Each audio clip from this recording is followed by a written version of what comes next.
Hello, it's Tracy here from the Passionate Spinner podcast. I asked on Instagram if anybody was interested in me showing you how I make a filled challah bread.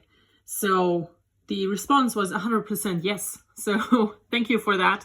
And here I am now. I'm here behind the camera. And I hope this will work. I've never done anything like this before. But I'm going to show you how I shape a filled challah bread. I prepared the dough. It's an enriched dough. It's already proofed. It's quite neat, I have to say. It turned out really nice. So when you make an enriched dough, you put eggs and butter in your yeasted dough, and that makes it very rich. That's why it's called enriched. But it also makes it harder to work with, and it takes a bit longer to rise, in my opinion. So I'm shaping it roughly into a rectangle. Gonna put on a bit more flour to make it not sticky.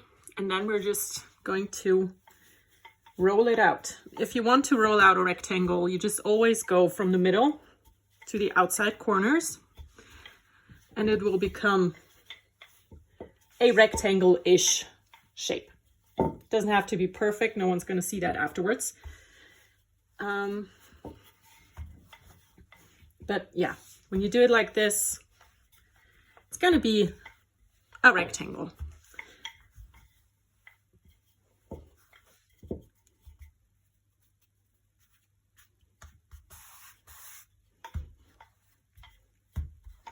More or less.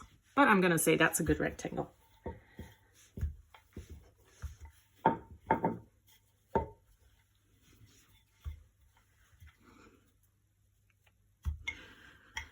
So I'm gonna say that is it. Gonna leave it like that.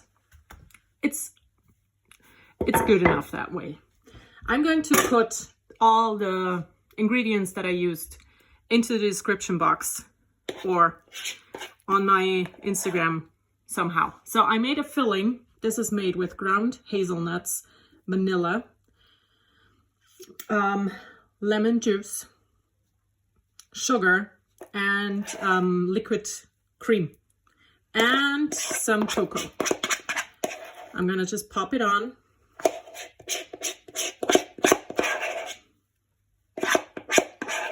Sorry, I know that sound must be horrible if you are listening to this now.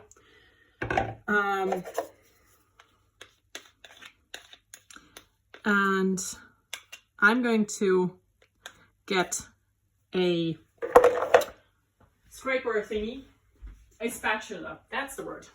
I'm getting a spatula to just get it everywhere, you know, just make sure it's nicely spread all over the dough. Not too thick. If the filling's too thick, it's not going to stick together when you bake it. The layers will come loose, and that's just not going to be pretty. So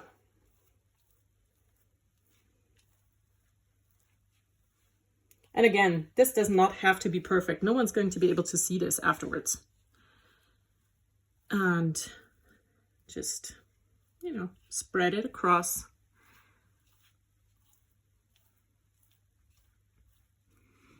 Now, some more filling here.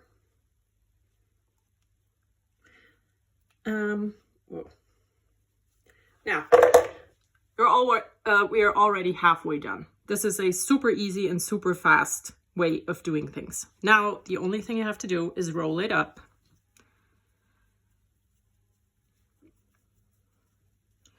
Make sure that the filling stays inside. So you have to lift it a tiny bit to roll it over and not just roll, because if you just roll, all of your filling will squeeze out on the other side. But you still have to make sure that it's tightly wound.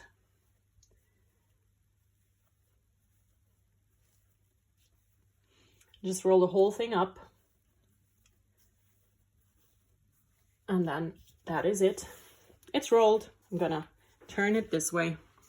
This is what it looks like now. Not very spectacular. And now you can either use one of these or a knife and cut down the middle.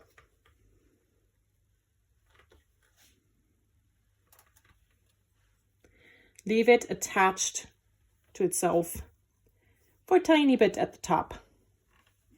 And now you can open it up like this. Now comes the messy bit, because now you're going to get filling all over your hands.